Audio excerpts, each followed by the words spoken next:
మసాలా పొడి రెడీ చేసి పెట్టుకున్నాం. దీంట్లో మసాలా పొడి వేసే ముందు ఇలా తీయటి పచ్చడి, అది కూడా మామిడికాయతో చేసుకున్నాం. దీంట్లో సన్నగా తరిగిన కొబ్బరి ముక్కలు కూడా వేసుకుంటే తినేటప్పుడు ఆ పెరుగన్నంతో చాలా బాగుంటుంది. అంతేకాకుండా కొంచెం అంత కారప్పొడి, మన కరానీ కారప్పొడి కూడా కొంచెం వేసుకుందాం. కొంచెం అంత ఘాటు కోసం, అంటే లైట్గా ఆ సువాసన పెంచడం కోసం కరానీ కారం కూడా వేసుకుందాం. దానివల్ల మంచి సువాసన వస్తుంది, టేస్ట్ పర్ఫెక్ట్గా ఉంటుంది. కొబ్బరి ముక్కల్ని కూడా ఇందులో 1 నిమిషం పాటు కుక్ చేసుకుందాం. ఇందులో మనం కందిపప్పు, మన ఎండుమిరపకాయ పొడి చేసుకున్నాం కదా, దీంట్లో మనం ఈ పప్పుని వేసేసుకుందాం, వేసి కలిపేసుకుందాం.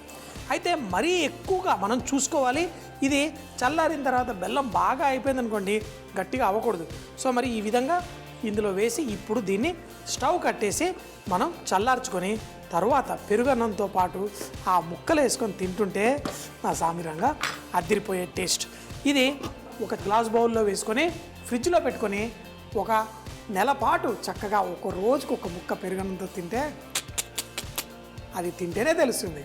మామిడికాయ 1 ముక్క చూడండి ఇలా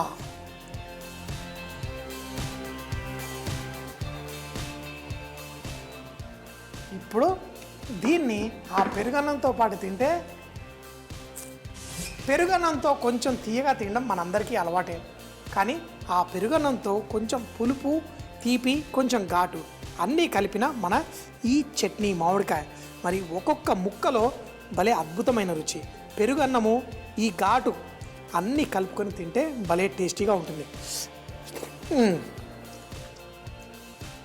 మరి ఆ కొబ్బరి ముక్క కూడా కరకరలాడుతూ భలేగా తాగుతుంది.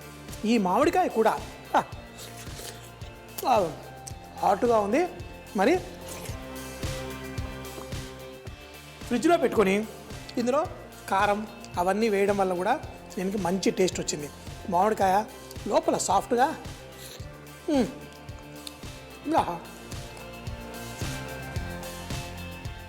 మనలో చిన్న పిల్లాన్ని బయటికి తీసుకొచ్చి అప్పుడప్పుడు, అంటే చుట్టాలు వాళ్ళు వీళ్ళు ఉన్నప్పుడు కాకుండా ఎవరు లేనప్పుడు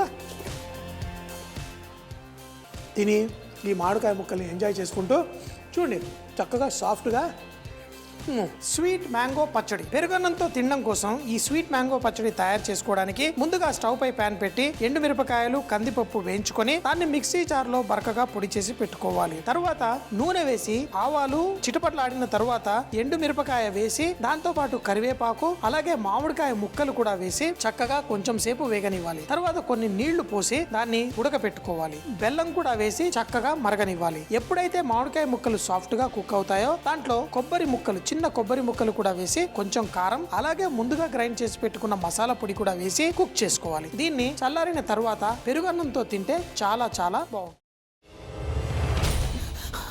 నువ్వు ఇంకేమన్నా చెప్పాలా? ఇంకేమన్నా అబద్ధం చెప్పాలనుకుంటే చెప్పేయి. నేను చూడాలనుకుంటున్నాను నన్ను మోసం చేయడానికి నువ్వు ఎంత నీచానికి దిగజారగలవు అని. ఎందుకు ఆలియా, ఎందుకు నువ్వు ఇలా చేసావు? నీకు తెలుసు కదా నానమ్మ తర్వాత నీ ఒక్కదానిని కదా నేను పూర్తిగా నమ్మేది. ఏమన్నావు నువ్వు? ఈ మధ్య అన్నిటినీ మర్చిపోతున్నావా? అది చాలు. వాటిలో ఉన్న శక్తి విషయాన్ని గ్రహించి మనకు వివరిస్తాయి.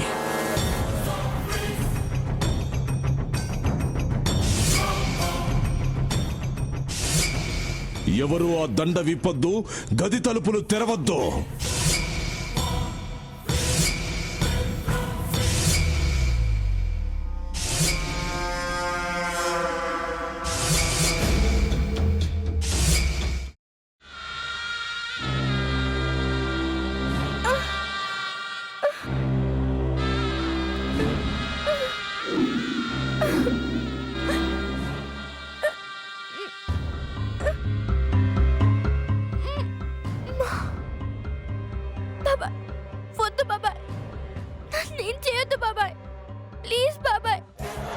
నిజం తెలిసినప్పుడే నా ఆలోచనలో నువ్వు చచ్చిపోయావు.